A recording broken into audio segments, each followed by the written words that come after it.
T Squad, my girl Joseline is back with season 1 of Joseline's Cabaret, Texas, honey. Y'all know I love me some Joseline, and they did not disappoint with the series premiere episode. So let's get right into it. So we begin with Joseline in her confessional saying that she is schmug and alcohol free. Y'all know she got arrested last year. So maybe that was a part of like her probation, or hopefully, prayerfully, it was a decision she made on her own. However, when she was on the Auntie's podcast and they asked her about her, partying ways, she admitted that she likes to party. She didn't say that she was clean on there. So I don't know. But she said that with her being schmug free, that she needed something to occupy her time, and she decided to ride horses, and her goal is to compete. She wants to be an equestrian. I was like, come on, Joseline, I see you. If you follow her on social media, you see her going to the stables and riding. She takes her fake husband and her daughter with her. Wonderful, wonderful time. I loved her interest. She came in on a horse, honey, with her cowboy-esque gear on, titties out, ants out. I mean, body on everything. Loved the black hair with the black fringy bang and the red lip. Joseline looked fantastic. So after she gets off the horse in her chap, she goes into the back area of the pool area and she strips down. She takes off her underwear. She just has her pasties on, and she takes her a nice little dip in the water, and her boo thing, Ballistic, comes out without his shirt on. Really didn't need or want to see that. Please put it back on. I need for him to go back to his low cut, them braids. No. But anywho, so they sit down and talk, and Joseline says that she wants put together girls this season. She don't want no more. What's the word? Butter faces, okay? She wants girls that got the aesthetic, cute girls, hair done, nails done, breath don't stink, the back of their feet ain't crusty, they ain't ashy, you know what I'm saying? She wants the girls that are put together, and this season they're going to give away a cash prize of $50,000. And I was like, come on, Zeus Network, and step it the up, okay? Now, y'all know I've been watching Now That's TV, and y'all told me some of the shows to watch. So as of right now, I'm watching season 1 of Deja Vu, and I'm watching the current season of Greek Life. Instead of going back, I'm just gonna start from where I'm at and then make my way back. And on Greek Life, I saw that they have $100,000 grand prize. And I was like, see, this is what we need on the Zeus Network. I mean, y'all are getting money over here. Stop giving away these little $10,000 cash prizes. But one thing I will also say about Joseline's show, they got a budget over there, okay? They got a budget over there, okay? They pulled out all the stops from this girl.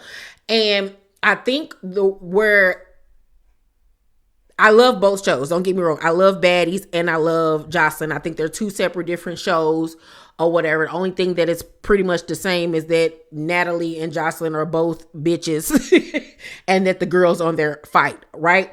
But I think where Natalie is messing up is giving us too many seasons in 1 year. Too many seasons. This year alone, we've had Baddies Caribbean, and didn't Baddies West just go? I mean, Baddies East just go off earlier this year or something like that, if I'm not mistaken. So it's just like, give us some time in between, you know what I'm saying, in between shows, because they just did the auditions for Baddies Midwest. They're gonna be filming that soon, and by the end of the year, I'm pretty sure that'll be on TV. It's like we get about 3 seasons in 1 year. They need to slow it down, because what was really refreshing about the Cabaret is we only see Joseline once a year, and then we get a slew of new girls. We not getting 10 girls from the previous season. You know what I'm saying? It was all new, fresh faces. And then the budget is there. Okay. I loved it. I loved it. I loved it. I loved it. So Joseline has brought back Danny and Drea, who went on tour with her after last season. They've been with her nonstop. The other girls, you know, kind of fell off or whatever. And she's decided to bring back Diamond and Raven. Now, we all know Diamond left because Raven pretty much left. And then Raven left because she got dropped. She got choke slammed. She got Undertakered. Caned by Joseline. And so she even said she was shocked when Joseline asked her to come back, but she feels like she needs a redemption. I feel like, girl, the only redemption you need is dropping Joseline, but we all know you're not going to do that. So it is what it is. So Joseline's going to have a masquerade party that night. So, you know, to introduce the girls, and Erica Mena has been brought in to host the party. You know, they cool or whatever. Erica is so skinny. Oh, she's so skinny. Jesus Christ. So Wet Wet is coming back this season as well, and she's going to be the house mom. Her job is to help the girls in any capacity that they need. Tampons, flat iron, you know, ironing their clothes, whatever. Basically, she like they step and fetch, pretty much. So I can't wait to see how this going to go off, because we already know Wet Wet in her mouth that she is not going to be running behind these women. And off rip in her confessional, not the first confessional, but the second confessional from tonight's episode, when she had on that white hoodie, baby, Wet Wet was beaten down. Not physically from what we saw, but spiritually and emotionally, like she was so down. I'm like, what has happened? You know, Wet Wet is always Paris and London. Yeah. Baby, she wasn't doing none of that. They done wore her out. They wore her out this season. I doubt she come back next season, child. I don't know, baby. But I did notice she finally got them braces off. I was like, about time. Did she take them off herself? Because we know she ain't got no money. I bet you she got some wire pliers and took them off herself, Jesus. But the teeth still didn't look the way they were supposed to. But whatever, I digress. So, Diamond had a baby, because we all saw that she was a little chunky. You know, she had a little girl. So shout out to her. I'm like, why are you here? You got a baby at home. Like, girl, it is not that deep. But I know filming only lasts for like 2 weeks. So I guess, depending on how much money they paying me, maybe. Wet Wet apparently does not get along with Danny and Drea. They've been going back and forth on social media because Wet Wet said she didn't like one of Joseline's outfits, and Drea clapped back, and they got to going back and forth. And Wet Wet said that she's more of a mother to that voodoo doll than her own child. And I was like, now wait a minute, them is fighting words. Didn't even know Drea had a child. Drea looks like a child. So I didn't even know she had one. She literally looks like she's about 20 years old. But they get on the party bus with them, and I was shocked because everybody laughing and talking. It didn't even seem like there was an issue between her and Danny and Drea, because Danny even sat right next to Wet Wet, and they were just laughing and talking. So I'm like, okay, maybe it's not a big deal. Until Raven was like, so what's the tea between y'all? Raven getting it started off rip, right? So they get to arguing back and forth or whatever. And Drea makes it clear that she's a great mother. She ain't got no titties now because she breastfed her baby for like 18 months. And I was like, girl, woo, Jesus, that's a long time to have somebody biting on your breast. And she says that she has a nanny at home and a husband. Okay. And I was like, girl, you married? Are you a child bride? What is going on here? So Drea was like, you know, you paid for them titties before you got a house for you and your kids. And Wet Wet's response was, baby, I moved in my Section 8 house before I got my titties.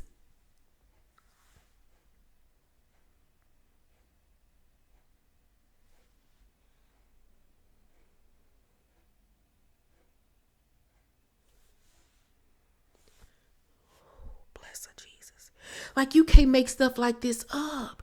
And she said it with so much confidence. And it was so cringy. Because, girl, what? Who paid for them? Like, if somebody gave you money to get them titties, because breast implants now go for about maybe $5,000-$7,000 or something like that. That's money that you should have been putting towards your household and your kids. But maybe she looked at it as an investment. I don't know. But child, that was the cringiest, most ghettoest shit I've ever heard in my life. And could not believe she said it with such bass and authority, child. Whoa. So Danny and Wet Wet get to arguing because they beefing. And Danny like, I want to fight. So what's good? I want to fight. And Wet Wet like, I'm not fighting right now. I'm not fighting right now. I'm not fighting right now. Meanwhile, Raven is dancing on the pole, loving every minute of this, doing the most. You know what I'm saying? And I'm like, Raven, sit down. Although your dress is really cute, okay? So Erica arrives to the house and her and Joseline have a little one-on-one conversation. And Joseline reveals that it's going to be about 13, 14 girls. And only 6 to 7 will be able to go on tour with her after this season. Now, I know I ain't the best mathematician, but at the masquerade party, it was more than 14 girls there. Didn't she mention that there are going to be replacements? So maybe that's who some of these other girls were that weren't introduced during the episode. So Erica, once the party starts, she's going around talking to the girls or whatever, getting to know them and all of this stuff. And when she's talking to the OGs, she notices that Drea got a mean mug on her face. So she was like, what's up with this stank look on your face? And Drea was like, oh, nothing, everything is good. But really, truly, she wants to get active with Wet Wet, right? Now, I didn't talk about the girls that were shown on tonight's episode. One thing that I will say is a lot of pretty girls in the house. I can see Joseline being attracted to several of them. Okay. I like that they had some big girls in the house. Love that. These girls seem like they are ready. They are ready. And it was just refreshing to see just new faces, new attitudes, new people from new cities and all of that type of stuff. And I can't wait to get to know these girls even more. So Joseline makes her entrance, okay? And she had this big old Diana Ross wig. And I was like, come on. She even had her eyebrows blacked out. It was giving couture, honey. It was giving a look, right? So Joseline does her little speech. And she then asks what's going on between Wet Wet and Drea. And Wet Wet is trying to explain to her what happened. And in the midst of her explaining, Drea just take off on her and punch her in the face. They get the fighting, child. And I'm like, what is going on here? Let's get it. Let's go. Let's get ready to rumble, baby. I don't know who won per se. I don't even really know who won that fight. I want to say it was a tie, maybe. So in the midst of them fighting, however, Danny is behind Wet Wet and yanking her wig off. Now, it was glued down her head quite good because it took her like 3-4 yanks to even get it off. She done yanked this girl a whole wig up off her head. Here go Raven. Raven done put the wig on her head. Her and Diamond over there hunching on each other, scissoring outside. And I'm like, what? Jesus? Then the next thing you know, her and Danny get to fighting, right? Wet Wet and Danny go heads up. Danny beat the sleeves off of Wet Wet. I will say that. She did win. Meanwhile, Joseline is fanning herself, grinning, thinking to herself, oh, baby, this is gonna be television gold. Yes. So Joseline's like, okay, that's enough. So Wet Wet thinking that it's all good, it's over, whatever. She see Raven with her wig on. She like, Raven, show me your dance. They get the dancing or whatever. She think that it's all good. Oh, bitch, it's not. Next thing you know, honey, Danny comes in behind her and puts her in a chokehold from behind and body slams her on the ground. And then the episode goes off.